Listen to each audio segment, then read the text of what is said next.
বাদশাহ আলমগীর রহমতুল্লাহ আলাই কোন কৃষককে বলছিলেন, সফরের মাধ্যমে দেখা হয়েছিল, কৃষকের বাড়িতে একটু আপ্যায়ন হয়েছিল তার বিপদের কারণে, তো বলছে দিল্লিতে আইসো প্রয়োজন হলে।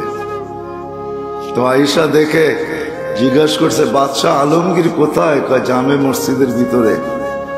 তো যায় দেখে সেজদায় পড়ে আল্লাহর কাছে কাঁদতেছে আর চাইতেছে। দূরের থেকে তো শোনা যাইতেছিল না, একটু কাছে যখন গেছে পায়ের কাছে তখন শুনতেছিল, কাঁদতেছে আর চাইতেছে। একটা মানুষ আসছে আবার চলে যায়, বাদশাহ সেজদের থেকে উঠে ডাকছে, আয় কেন আসছিলে? কয় সমস্যার সমাধান হয়ে গেছে। কয় শুনলামই তো না, সমাধান হইল কোত্থেকা?